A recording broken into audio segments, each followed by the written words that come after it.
Didukung oleh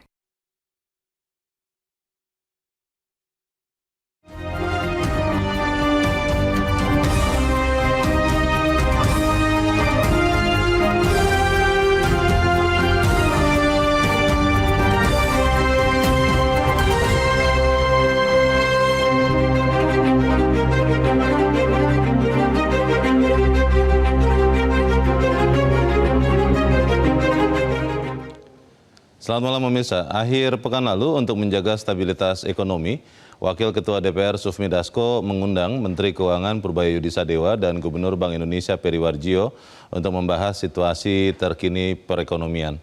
Pertemuan antara otoritas legislatif, otoritas fiskal dan moneter ini menjadi sinyal positif tentang upaya serius Indonesia menjaga stabilitas ekonomi. Bersama saya Leonard Samosir, pemirsa, inilah Top Ekonomi.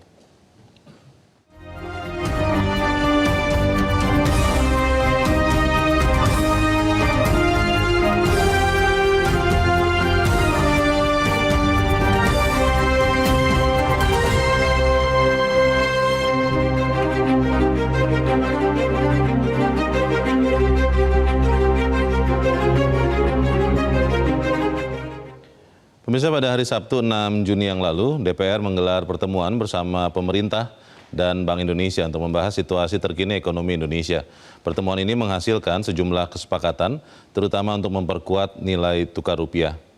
Pertemuan ini digelar di Kompleks MPR DPR Senayan, dipimpin Wakil Ketua DPR Sufmi Dasko Ahmad dan dihadiri Menteri Sekretaris Negara Prasetyo Hadi, Menteri Keuangan Purbaya Yudhisadewa dan Gubernur Bank Indonesia Peri Warjio. Sufmi Dasko menegaskan pertemuan ini digelar agar kebijakan fiskal dan moneter berjalan selaras demi stabilitas rupiah. Dan pemirsa, inilah hasil kesepakatan pertemuan itu. Pertama, pemerintah dan Bank Indonesia sepakat untuk meningkatkan koordinasi kebijakan fiskal yang digawangi Kementerian Keuangan dengan kebijakan moneter yang digawangi Bank Indonesia. Kedua otoritas ini berkomitmen untuk bergerak berseirama demi menjaga stabilitas nilai tukar rupiah. Kesepakatan selanjutnya adalah seluruh kebijakan fiskal dan moneter didorong untuk meningkatkan daya tarik imbal hasil bagi investor, terutama investor global, agar mendorong masuk aliran modal masuk ke Indonesia lewat pasar modal dan pasar uang. Selanjutnya, pemerintah dan Bank Indonesia juga sepakat untuk menjaga kecukupan likuiditas di pasar uang dan perbankan lewat pengelolaan kas pemerintah yang terkontrol, disertai peningkatan remunerasi atau bunga yang dibayarkan Bank Indonesia kepada pemerintah. Komitmen selanjutnya dari pemerintah dan Bank Indonesia yang tidak kalah penting adalah melakukan evaluasi berkala secara berkelanjutan lewat koordinasi intensif antara otoritas fiskal dan otoritas moneter untuk menumbuhkan kepercayaan pasar global dan domestik di tengah dinamika ekonomi global yang tidak pasti. Dalam konferensi pers usai pertemuan pemerintah dan BI di DPR itu, Menteri Keuangan memastikan kepercayaan pasar akan segera pulih dan rupiah akan segera stabil. Purbaya mengatakan kita akan mendukung Bank Sentral semakin sinkron supaya dampak kebijakan antara moneter dan fiskal lebih signifikan. Kalau sudah menyatu sinergi penuh akan mengembalikan kepercayaan pasar ke nilai rupiah sehingga rupiah akan meningkat signifikan. Sepakat dengan Menteri Keuangan, Gubernur Bank Indonesia Peri Warjio memastikan bahwa Bank Sentral, Bank Indonesia, terus berupaya untuk menjaga stabilitas rupiah. Gubernur BI mengatakan penguatan fiskal moneter terus kita lakukan, bagaimana fiskal dan moneter seirama saling mendukung, saling memperkuat dengan kewenangan masing-masing untuk memperkuat stabilisasi nilai tukar rupiah. Pemirsa, tetaplah bersama kami, Top Ekonomi akan kembali setelah jeda satu ini.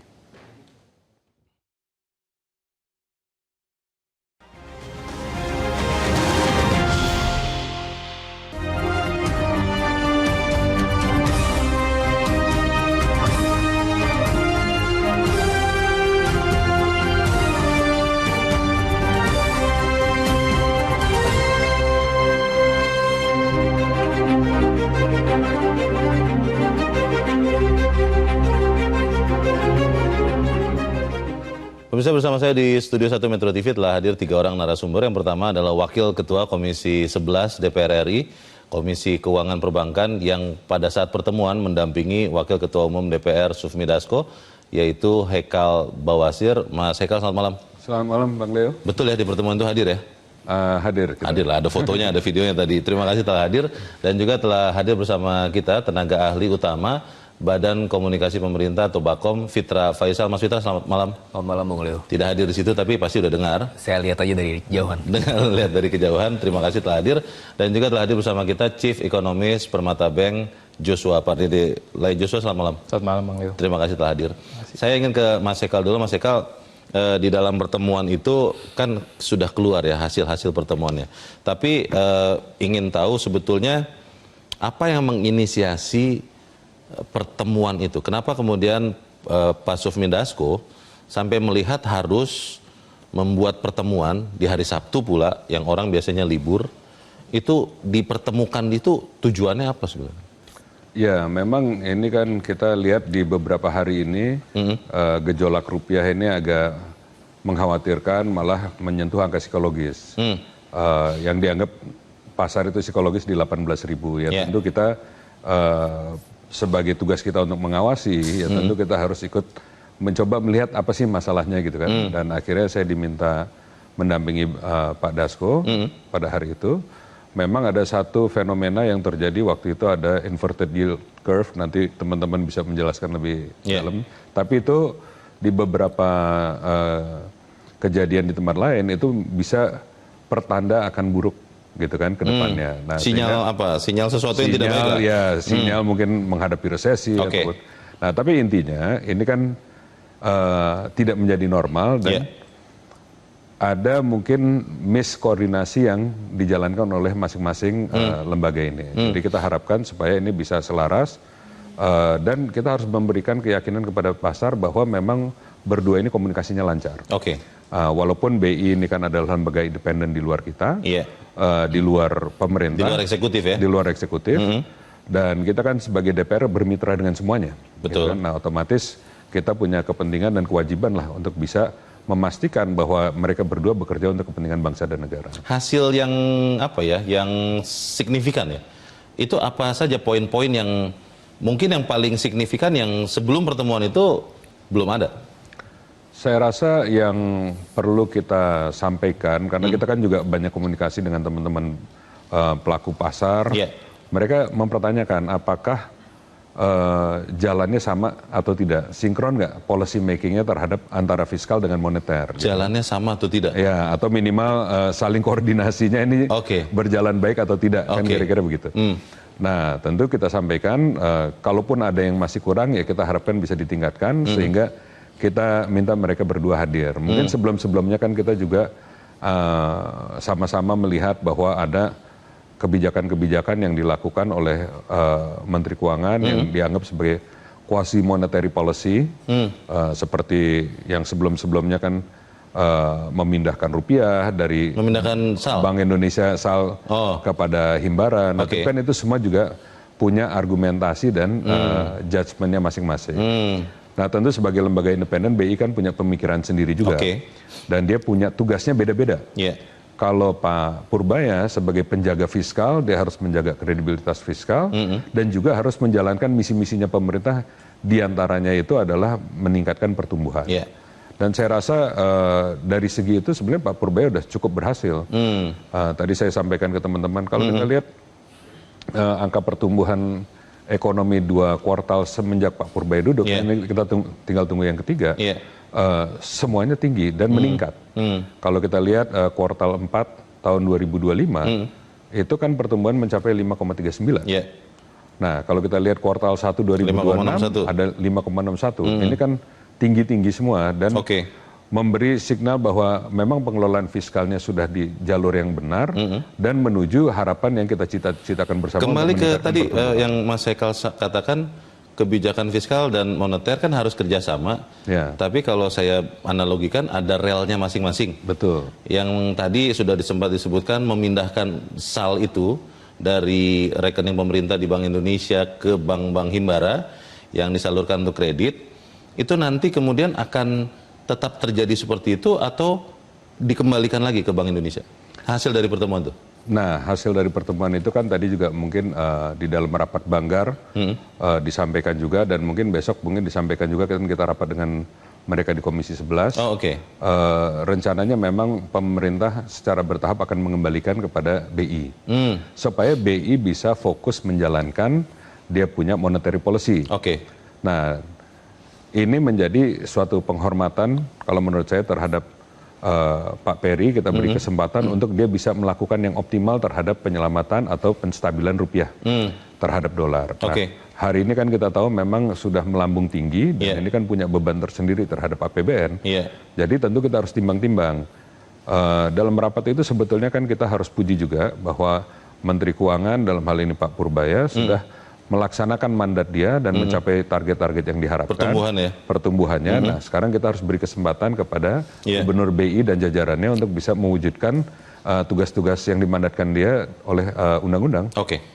Saya ingin ke Mas Fitra dulu. Mas Fitra, tadi Mas Haikal sudah katakan bahwa karena concern lah, maka wakil rakyat di DPR menginisiasi pertemuan Menteri Keuangan dan Gubernur Bank Indonesia, meskipun itu kan di luar ranahnya DPR, betul ya Mas Haikal ya? Eksekutif lah yang melaksanakan fungsi-fungsi pembangunan. Pertanyaannya, setelah pertemuan kemarin, hari Sabtu itu, kan ada beberapa pertemuan lagi berikutnya, itu apa yang diharapkan oleh pemerintah, karena Anda dari Bakom, bisa memperkuat rupiah tapi juga bisa menjaga pertumbuhan, karena kan kita sama-sama tahu Bank Indonesia berapa pekan yang lalu ya menaikkan 0,5%, hari ini menaikkan 0,25%, BI rate-nya, itu kan in the long run bisa melukai pertumbuhan, walaupun bisa menyetabilkan nilai tukar. Itu seperti apa? Ya, yang pertama kita harus menimbang-nimbang ya, ada beberapa faktor ya tentunya.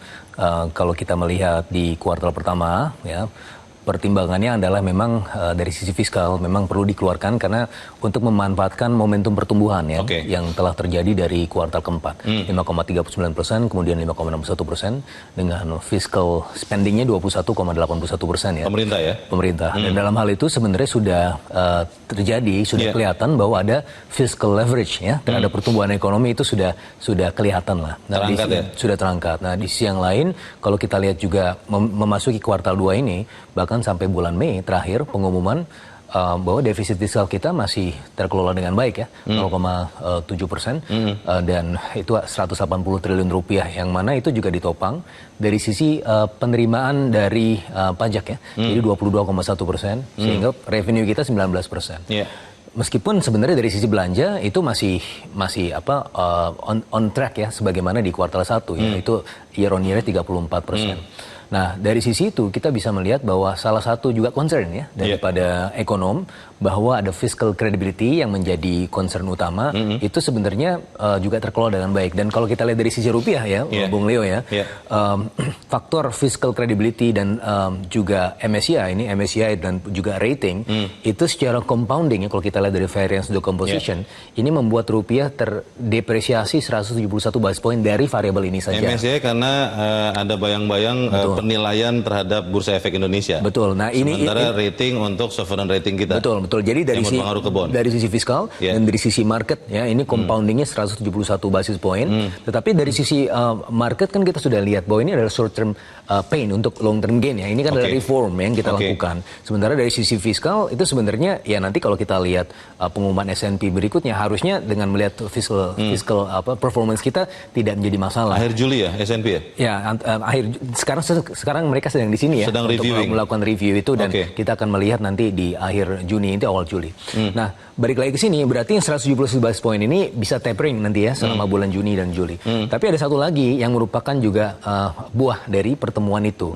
Jadi ada koordinasi yang lebih intensif. Salah satunya adalah dari tadi yang disampaikan oleh Bang Haikal, adalah inverted yield curve yang juga menjadi concern ekonom kemarin. Kelihatan kan kalau kita lihat inverted yield curve itu adalah preposisi dari krisis biasanya begitu kan. Tetapi di sekian ekonomi itu biasanya mengawali krisis. Betul, tapi ini sebenarnya bukan itu. Inverted yield curve ini secara sederhana itu untuk pemirsa kita apa imbal hasil surat utang pemerintah yang kemudian terbalik, maksudnya apa invertednya? Jadi begini, biasanya kan orang itu kalau di waktu normal itu dia mengejar likuiditas ya, mengejar likuiditas. Artinya dia akan semakin mencari yang tenor-tenornya pendek obligasinya, yang gitu gampang dijual begitu ya. Yang gampang ya liquid lah, begitu ya. Sehingga biasanya secara normalnya suku bunga di yang tenor pendek itu kan biasanya lebih rendah dibandingkan yang panjang.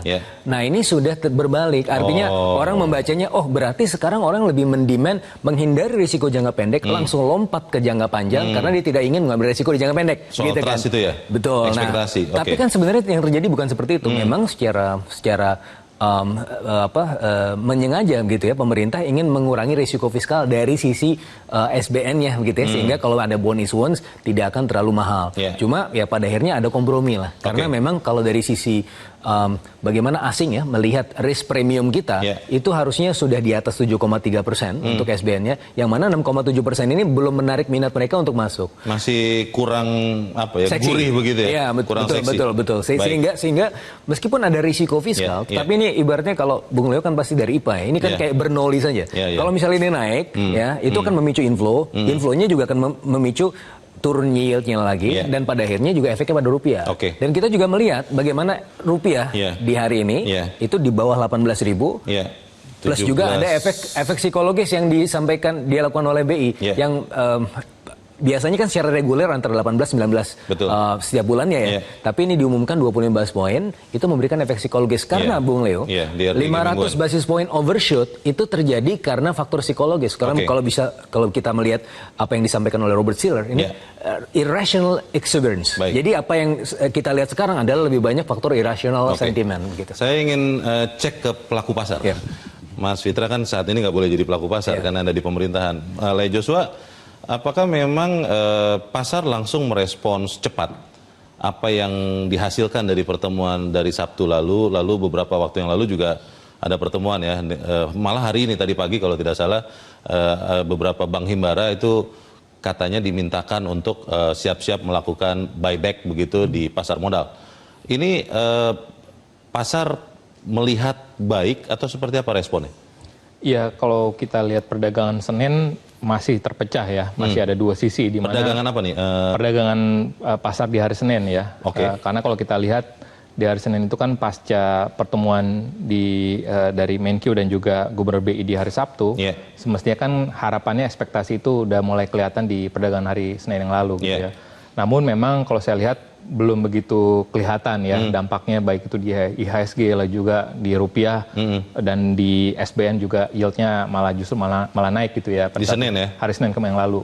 Artinya memang yang mungkin diharapkan oleh investor, khususnya investor asing, mungkin bukan hanya sekedar komunikasi tapi juga implementasinya gitu ya. Artinya aksi nyatanya gitu ya. Dan ini mungkin yang ditunggu-tunggu oleh investor asing terkait dengan segala macam kebijakan yang sudah disiapkan ataupun yang sudah digelontorkan oleh pemerintah.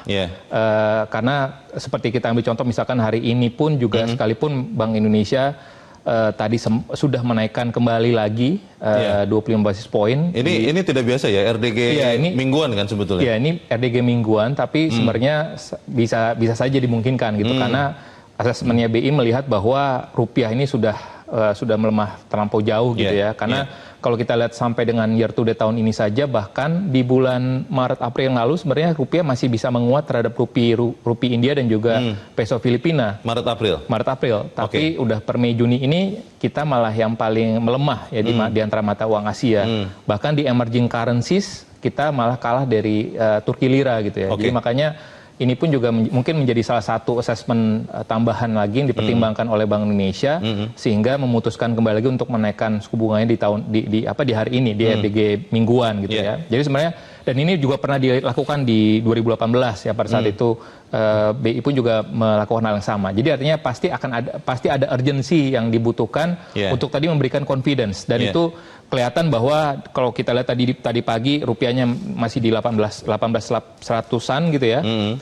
Sempat turun di bawah 18.100 meskipun agak sedikit naik lagi ya. Artinya market sentimennya masih agak berubah, masih volatile, tapi ditutup tadi di bawah 18.60 gitu ya. Nah, artinya memang kalau kita lihat, dan Saham juga dengan press conference tadi pagi antara Pak Dasko dan juga beberapa anggota Himbara gitu ya, ini juga harapannya pun juga bisa memberikan confidence, tapi semestinya ini adalah masih temporary measures gitu ya, artinya kita butuh juga yang lebih menjangkau inti permasalahan itu sendiri gitu ya, karena kalau kita lihat kan di masyarakat mungkin persepsinya BI ini adalah semacam pemadaman kebakarannya dari rupiah gitu. Tapi isu dari asal muasal kebakarannya ini harus kita telusurin gitu ya.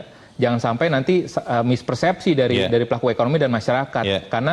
Karena kan tadi kata Mas Fitra sendiri, penyebab rupiah kan tadi salah satunya dari variance decomposition-nya kan disampaikan tadi ada MSCI, ada rating agency, ada juga mungkin dari Middle East gitu ya, ada juga mungkin dari beberapa kebijakan lainnya dari pemerintah yang mungkin inisiatifnya baik, kebijakan tujuannya baik, tapi mungkin dalam hal ini komunikasinya dan juga tata laksana peraturannya belum siap, sehingga direspon oleh investor asing di mata dunia, dilihatnya ini belum siap secara kematangannya belum siap. Muncul gitu ya. ketidakpastian. Itu dia makanya. Ini kan salah satu hal yang mestinya perlu dipertimbangkan ataupun mungkin diakselerasikan komunikasinya gitu, sehingga uncertainty itu akhirnya menjadi berkurang, sehingga risk premium yang saat ini lagi di-reprice oleh investor asing ini makin berkurang karena kemarin sempat CDS 5 tahun kita itu sempat di atas 100. Jadi makanya keputusan BI hari artinya ini. Artinya apa itu? Credit default swap yang di atas 100 itu apa artinya? Itu tadi ya kata Mas Fitra adalah tadi tingkat risiko dari utang kita ataupun risiko dari negara kita itu meningkat ya. Artinya makanya ini yang harus kita risiko premium ya, premium ataupun premi risiko yang dibayarkan oleh investor asing kalau menanamkan investasinya di Indonesia itu semakin mahal. Saya ingin cek ulang yang tadi dikatakan Mas Fitra oleh Joshua, inverted yield curve itu masih terlihat setelah apa yang dilakukan pertemuan-pertemuan ini, atau memang sudah mulai hilang lagi atau bagaimana? Ya, saya cek hari ini memang selisih imbal hasil untuk SBN 2 tahun dengan 10 tahun sudah kembali lagi normal ya. Artinya memang ini sudah memberikan indikasi tadi bahwa dengan sinyal ataupun gesture yang dinyatakan antara komunikasi antara Menkyu dan Gubernur BI dan juga komunikasi yang akan lebih dipererat lagi dan juga tadi dibalikan lagi fungsinya kepada fungsinya masing-masing terkait dengan kuasai fiskalnya yang sebelumnya dirasa ini akan bisa meningkatkan pertumbuhan ekonomi, tapi itu pun juga memberikan indikasi bahwa likuiditas untuk pengelolaan likuiditas rupiah khususnya ini akan bisa lebih fleksibel lagi Bank Indonesia gitu ya, sehingga harapan dan juga untuk meningkatkan daya tarik, kata kuncinya kan Bank Indonesia pun juga akan meningkatkan daya tarik bukan hanya SRBI dan juga SBN-nya yang jangka pendek. Jadi makanya tadi untuk kata kuncinya tadi adalah bagaimana bisa investor asing ini bisa ditingkatkan daya tariknya lagi gitu, karena kembali lagi kan kalau kita lihat dari aliran modal asing sampai dengan Januari-Juni tahun ini sendiri kan di saham itu 3,73 miliar US dollar outflow, di obligasi 0,54 miliar US dollar, yang hanya inflow itu hanya di SRBI, which is sebenarnya kan jangka pendek. Ya. Tapi kan bagi BI itu menjadi costly juga kan, 5,51 miliar US dollar masuk. Tapi kembali lagi ini bukan tidak sepenuhnya menyatakan bahwa fresh money dari investor asing itu masuk ke SRBI, karena bisa saja yang investor asing dari bonds dan juga saham ini dia sudah menjual tapi tidak dikonversikan langsung ke dolar, tapi dia membelikan langsung ke SRBI gitu. Sehingga makanya ini pun juga harus kita bacanya secara berhati-hati, tapi makanya efeknya kepada rupiah pun juga belum begitu signifikan. Tapi kembali pada intinya adalah kita mesti dudukan lagi bahwa fungsi ataupun permasalahan ataupun kondisi dari pasar keuangan ini kita harus dudukan tadi fungsinya masing-masing. Artinya kita mesti bersama-sama berkoordinasi agar tadi confidence dari para investor asing ini bisa kembali lagi pulih. Dalam pemberitaan hari ini mantan Menteri Keuangan Khatib Basri mengatakan sebetulnya ada 3 kebijakan fiskal yang bisa dipakai oleh Menteri Keuangan. Yang pertama meningkatkan pendapatan, yang kedua mengurangi belanja, atau yang ketiga menambah utang. Pertanyaannya, yang mana yang kemudian harus dilakukan untuk menjaga rupiah? Pemirsa tetap bersama kami, Top Ekonomi segera kembali.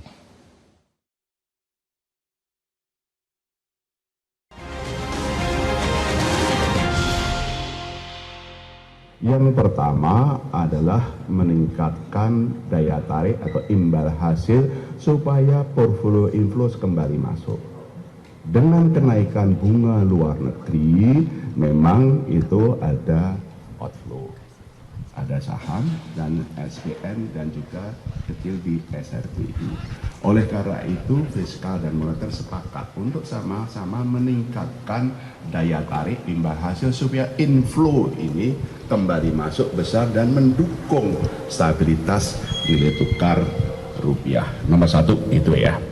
Nomor dua adalah sama-sama menjaga kecukupan likuiditas di pasar uang dan perbankan dengan cara pengelolaan kas pemerintah tetap di BI, tapi itu saja ada peningkatan remunerasi atau bunga yang dibayarkan BI kepada pemerintah. Dengan demikian operasi moneter itu tetap berjalan untuk mendukung stabilitas nilai tukar rupiah, sementara operasi fiskalnya juga mendukung. Terima kasih Anda masih bersama kami. Kita masih membicarakan bagaimana menjaga atau mempertahankan nilai tukar rupiah. Mas Ekal, salah satu yang dilakukan pemerintah membentuk dan antara sumber daya alam Indonesia. Itu rencananya ingin menekan misinvoicing, tapi juga katanya akan dikombinasikan dengan devisa hasil ekspor. Supaya kemudian kita nih ekspor banyak, tapi kok dolar yang masuk tidak memperkuat rupiah.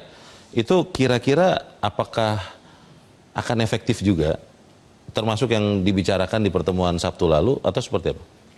Itu secara spesifik tidak dibicarakan pada pertemuan kemarin, tapi itu kan memang menjadi isu yang cukup hangat hari-hari ini, dan kebetulan kita juga di Komisi 11 baru aja menyelesaikan Undang-Undang P2SK. Di dalam situ juga kita tambahkan muatan untuk dihadirkannya bursa mineral dan komoditas strategis. Oke. Nah itu sebetulnya untuk mendampingi DSI sumber daya alam itu.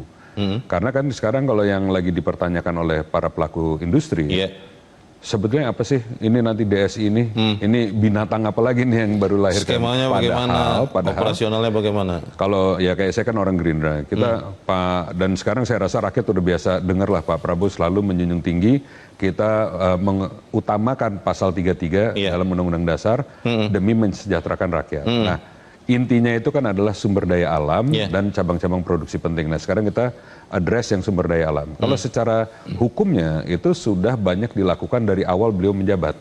Dan satu persatu sebenarnya kan upaya untuk meningkatkan hasil daripada sumber daya alam sudah dilakukan. Yang Bang Leo sampaikan tadi, DHE sudah diintroduce di awal-awal pemerintah, tapi memang dianggap kurang efektif. Lalu kan kalau udah dicoba jurus ini, akhirnya kita harus mengeluarkan jurus yang lebih canggih lagi. Dan menurut saya itu sangat bagus karena begini, kemarin itu waktu penyampaian KEM PPKF, kerangka ekonomi makro dan pokok-pokok kebijakan fiskal, itu secara historis selalu dilakukan oleh Menteri Keuangan.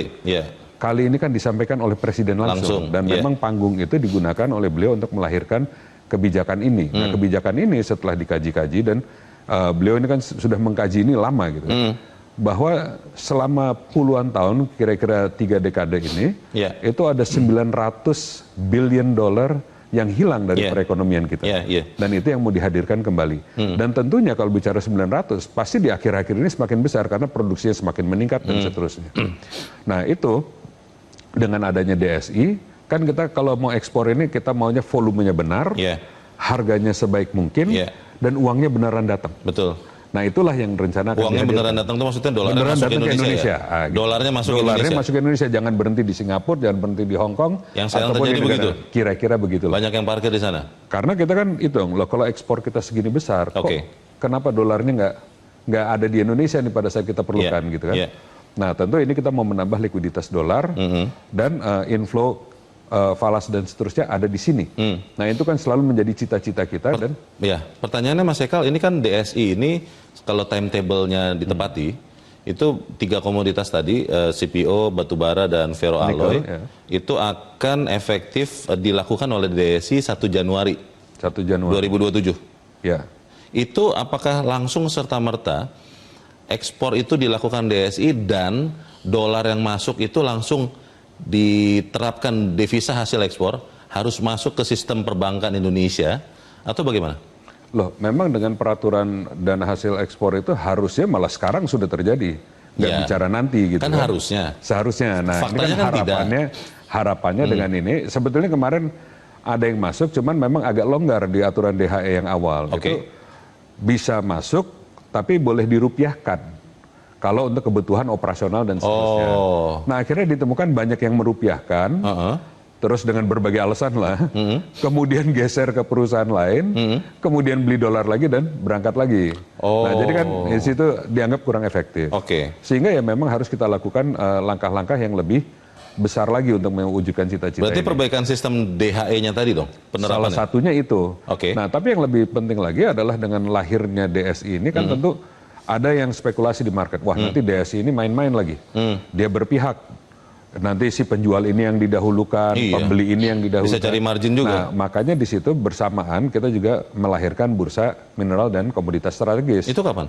Itu rencana sama berlakunya di 1 Januari 2027. Sudah siap? Sedang disiapkan. Karena pekan lalu begini Mas Ekal. Baru kita kasih landasannya di undang-undang sampai P2SK. pekan lalu di tempat yang sama Top Ekonomi ini, DSI itu masih belum tahu nih skema kerjanya nanti seperti apa. 2 pekan yang lalu atau 3 pekan yang lalu saya bertanya ke Menteri Keuangan, dikatakan bahwa DSI itu tidak akan jadi off taker. Dia hanya pass through saja. Jadi ketika ada produsen itu barangnya dikumpulkan DSI tapi langsung dilemparkan begitu kepada buyer dari luar. Bukannya DSI membayarkan dulu karena tidak punya uang lah ribuan triliun. Nah ini skema pasti DSI itu kapan kita bisa tahu?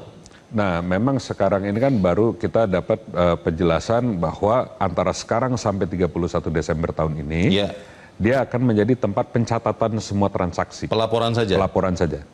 Mekanisme ekspornya masih dilakukan oleh pengusahanya? Oleh masing-masing perusahaan, dengan masing-masing pembeli kan kita juga harus menghormati kontrak-kontrak yang sudah ada. Betul. Nah, jadi selain pendaftaran tentu pihak Danantara harus mempelajari semua teknis kontrak-kontrak ini. Karena kita juga bukan mau terus bikin pasar jadi bingung, pembeli kita jadi takut untuk order, bahkan sampai beredar di sosial media ini ada yang nggak jadi beli dan seterusnya. Katanya ada yang menahan itu kontrak-kontrak baru, Mas? Dari Tiongkok. Nah justru itu kan makanya kita harus cepat merespon ini supaya cepat gitu. Itu benar apa enggak? Itu saya nggak tahu karena saya bukan pelaku langsung di lapangan. Siapa tapi tahu intinya, kan Komisi 11. Tapi intinya kita ini kan harapannya dengan adanya DSI ini dan kita bikin bursa untuk matching ini justru karena harapan tambahannya tadi adalah kita bisa membentuk harga di Indonesia. Selama ini komoditas kita nomor 1 eksportir batu bara, CPO dan nikel, tapi harganya ditentukan di tempat lain. Ada Newcastle. Nah, padahal ini bisa Malaysia, dibentuk. CPO. Nah, makanya harapan kita dengan adanya bursa ini itu nanti terbentuknya di sini. Dan transparan, semua orang punya equal opportunity untuk beli dan equal opportunity untuk jual. Nah, selama market ini efisien, insya Allah harga akan terbentuk di sini. Malah yang penting kita adalah nanti penerimaan negara bisa naik dan dolar-dolar yang tadi kita harapkan masuk benar-benar bisa nyampe ke Indonesia. Baik, Mas Fitra, DSI bagaimana? Ada update terkait dengan skemanya, kemudian cara kerjanya? Saya mencari-cari belum dapat. Iya, jadi pertama dari proses fine tuning ini dari mulai 6 bulan ini ya sampai Januari itu adalah tadi ya business as usual tambah pelaporan ya, pencatatan ya. Dalam konteks tadi untuk mengkonsolidasikan data-data ya, karena sebagaimana tadi Bung Leo sampaikan ada trade surplus 72 kali berturut-turut, tapi translasinya di cadangan devisa kita belum betul-betul kelihatan ya. Tidak signifikan menambah jumlah dolar kita. Betul. Nah, kalau kita lihat cadangan devisa kita terakhir pengumuman 144,9 billion US dollar, harusnya kalau dengan beberapa perhitungan termasuk yang saya hitung sendiri, itu setidaknya kita sudah sampai 190 billion US dollar harusnya sekarang. Nah, tetapi kan itu ya gone ya, karena memang pencatatannya yang tadi under invoicing, misinvoicing dan seterusnya. Nah, dalam konteks itu, maka di 6 bulan ini kita fokus kepada fine tuning, pelaporan ya dan juga diskusi ya. Makanya kalau kita bicara jelasnya seperti apa, ini kan masih didiskusikan juga ya dengan para pelaku usaha ya. Tadi juga ada beberapa hiccupsnya tadi seperti Bung Leo sampaikan, ini kok ada yang menunda pembelian segala macam. Sebenarnya gini, kemarin ada perusahaan China juga yang nikel ya, itu sebenarnya bukan menunda tapi ada hiccups di tanggal 1 Juni kan, ini kan berubah nih ya. Hiccups ini maksudnya apa? Hiccupsnya di sistem. Jadi kalau kita cek ke asosiasi penambang, ya saya kan juga cek dengan beberapa teman, itu sebenarnya tidak ada semacam penundaan yang signifikan, itu karena memang masalah teknis saja. Tapi kemudian bisa jalan lagi. Begitu juga dengan ada isu kemarin di TBS ya. TBS kan langsung drop ya. Lumayan signifikan 20-50%. Karena menunda pembelian dari petani. Akhirnya kan sudah di resolve juga oleh Wamentan ya. Kemarin juga mewakili Pak Mentan bahwa ya ini seharusnya tidak ada masalah karena yang perlu kita tekankan adalah pertama DSI ini bukan calo. Ya, jadi dia tidak menentukan bukan harga. Broker ya? Bukan broker ya, tidak menentukan harga. Meskipun di situ memang ditulis ya bahwa ini nanti harganya akan disesuaikan sesuai dengan metodologi tertentu segala macam. Tapi metodologinya apa? Ya kita cantolannya ke bursa tadi. Which is itu adalah fair price, fair market price gitu ya.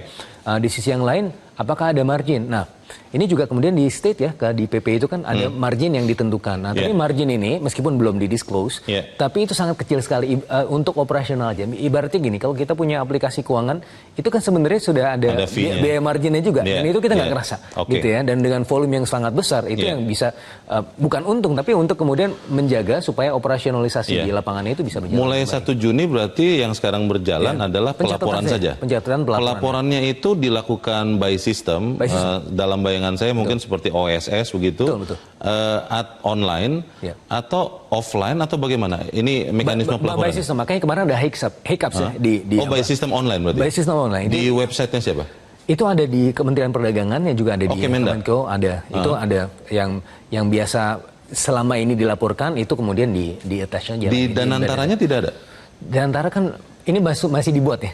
Sedang dibuat. DSI-nya ini kan masih dalam pembentukan awal. Nanti baru kemudian setelah 1 Januari ini baru kita kelihatan ya. Tetapi anyway yang menjadi ketakutan pasar adalah ini nanti takutnya ada margin saya yang diambil enggak ya karena price-nya itu fair price. Terus kemudian ada potensi trade diversion ada enggak dari buyer-buyer kita yang di luar negeri? Itu enggak juga karena kontraknya dihormati dan juga price-nya itu enggak berubah secara signifikan gitu. Baik. Saya ingin ke Le Joshua, kalau DSI dan kemudian DHE, tujuannya sama-sama baik. Pandangan pasar, respon pasar sejauh ini seperti apa? Ya, kalau kita melihat pada saat pengumuman dari pembentukan Badan Ekspor Satu Pintu itu, ini investor masih cukup kaget tadi ya, dikatakan bahwa ini suatu hal yang baru dan unfortunately tadi komunikasinya mungkin belum cukup komprehensif gitu ya. Di Bursa Efek Indonesia, saham-saham komoditas turun hari komoditas itu ya? Di hari itu sendiri itu langsung terkoreksi cukup dalam gitu ya. Sehingga ini kan berarti respon ataupun reaksi dari suatu kebijakan yang baru digelontorkan ataupun digulirkan.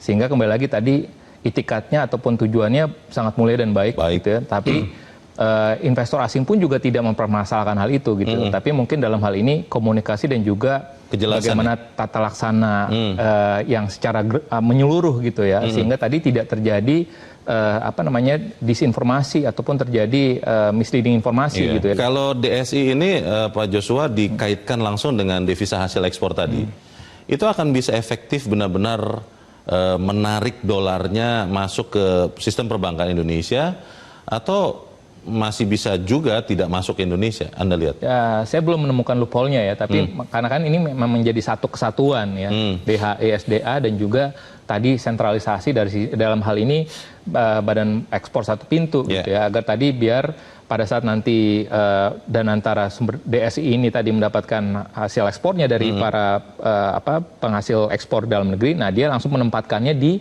bank-bank himbara gitu, harapannya seperti itu ya. Tapi kembali lagi kalau misalkan ya syukur-syukur tadi hanya hiccups di pencatatan sistemnya. Tapi kalau sekiranya betul apa yang kita sudah baca juga di mana buyer dari China menunda untuk pembelian batu bara di bulan Juni ini gitu ya, karena tadi masih menunggu kepastiannya dan kalau tadi masih menunggu pasar dan juga peraturan pelaksanaannya masih sampai dengan mungkin akhir tahun. Apakah kita mesti menunggu ya ekspornya kan jadi ujung-ujungnya nggak masuk. Kan tadi kan kita berharap bahwa devisa hasil ekspornya masuk, lalu juga under invoicingnya bisa terjawab. Tapi kita akhirnya tidak dapat apa-apa. Kalau sekiranya tadi ya si buyer dari Tiongkok tadi ini menunda gitu ya. Sekalipun tadi kontraknya dihormati juga, tapi tetap aja bahwa keputusan untuk buyer ini mencari batu bara di negara lain kan masih ada opsi lain gitu ya. Mencari nikel misalkan dari Filipina juga masih ada opsi lain. Jadi semestinya ini juga harus dipertimbangkan, artinya bagaimana pemerintah juga mau mendengar tadi room for discussion masih tetap terbuka Mas Fitra ya. Jadi artinya hal-hal teknis di lapangan ini harus segera ditanggulangi. Dalam hal ini yang hal-hal hiccups dan juga hal-hal yang misinformasi tadi ini harus segera diselesaikan tadi agar tujuan mulia yang tadi itu bisa kita tuju bersama seperti itu. Kita melihat ada rebound di IHSG hari ini jam 4 sore tadi, lalu juga penguatan nilai tukar rupiah. Pertanyaannya adalah apakah ini akan berlanjut atau bagaimana? Kita bahas di bagian berikut. Pemirsa tetap bersama kami. Top Ekonomi segera kembali.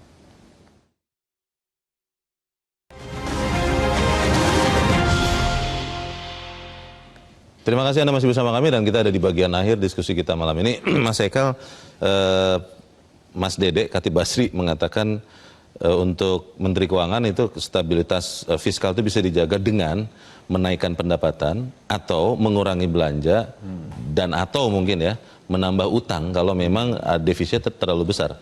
Dari hasil pertemuan Sabtu kemarin dan sampai sekarang kita bicara ini, yang Anda lihat sudah dilakukan atau tidak itu untuk terutama kebijakan fiskal dan kebijakan moneternya sudah on the right track atau bagaimana? Kalau saya rasa nggak bisa dipatok ke pertemuan hari Sabtu kemarin. Karena hari Sabtu kemarin itu murni fokus terhadap tugas masing-masing, tapi dilakukan secara koordinasi yang baik untuk mewujudkan kita punya pertumbuhan tetap aman, tapi juga kurs kita bisa di-stabilize. Nah, tapi kalau soal tadi bahwa kita fiskal itu salah satunya adalah untuk menaikkan penerimaan negara. Nah, itu yang kayak tadi, DSI itu dengan bursa ini harapannya untuk mewujudkan cita-cita itu. Karena memang waktu kita jalan-jalan tuh di spring meeting, IMF, World Bank, MSCI, Moody's, semua kita ketemu di S&P. Nggak apa-apa kalian mau berbuat macam-macam, yang penting penerimaannya dinaikin. Sebentar, berbuat itu maksudnya belanja? Belanja lah, belanja. Berbuat ini harus pakai energinya kan uang. Ini bulan April yang lalu ya? Itu bulan April kemarin. Jadi memang kita kan sadar bahwa over the last 2 dekade, itu kan kita punya penerimaan itu menurun terus. Tax ratio kita menurun terus. Kita dulu punya penerimaan negara itu udah di belasan 14 kira-kira.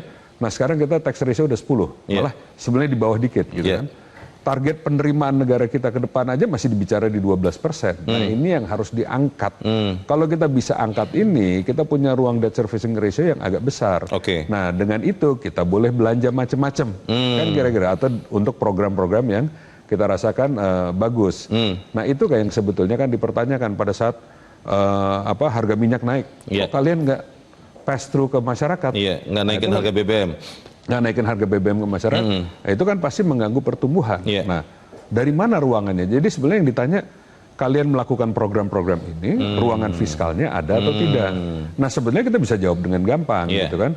Memang semuanya nggak serta-merta sudah ada, tapi harus dimanuverkan. Seperti kita harus mengurangi subsidi energi yang ke semua orang yang sebetulnya nggak semuanya berhak menerima, gitu kan?